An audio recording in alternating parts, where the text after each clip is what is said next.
സംവിധായകൻ സനൽകുമാർ ശശിധരനെതിരെ പോലീസ് കേസെടുത്തു. പ്രമുഖ നടിയുടെ പരാതിയിലാണ് കേസെടുത്തത്. സ്ത്രീത്വത്തെ അപമാനിച്ചു എന്ന കുറ്റത്തിനാണ് എറണാകുളം എളമക്കര പോലീസ് സനൽകുമാറിനെതിരെ കേസെടുത്തത്. നേരത്തെയും ഈ നടിയുടെ പരാതിയിൽ സംവിധായകനെതിരെ കേസെടുത്തിട്ടുണ്ട്.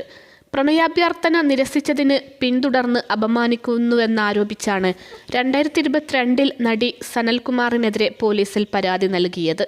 പരാതിയുടെ അടിസ്ഥാനത്തിൽ കേസെടുത്ത പോലീസ് തിരുവനന്തപുരത്തു നിന്നും സനലിനെ അറസ്റ്റ് ചെയ്തിരുന്നു. ആലുവ 1-ാം ക്ലാസ് ജുഡീഷ്യൽ മജിസ്ട്രേറ്റ് കോടതിയാണ് കേസിൽ സനലിന് ജാമ്യം അനുവദിച്ചത്.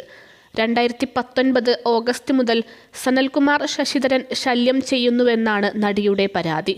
സോഷ്യൽ മീഡിയ വഴിയും ഫോൺ വഴിയും ബന്ധുക്കളും സുഹൃത്തുക്കളും വഴി സനൽകുമാർ ശശിധരൻ പ്രണയാഭ്യർത്ഥന നടത്തി. ഇത് നിരസിച്ചതിനാലാണ് പിന്തുടർന്ന് ശല്യം ചെയ്യുന്നതെന്നും നടി പരാതിയിൽ പറഞ്ഞിരുന്നു.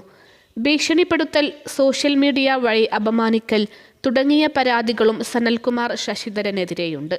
ഇതിൽ 354D വകുപ്പിലാണ് എളമക്കര പോലീസ് കേസെടുത്തത്.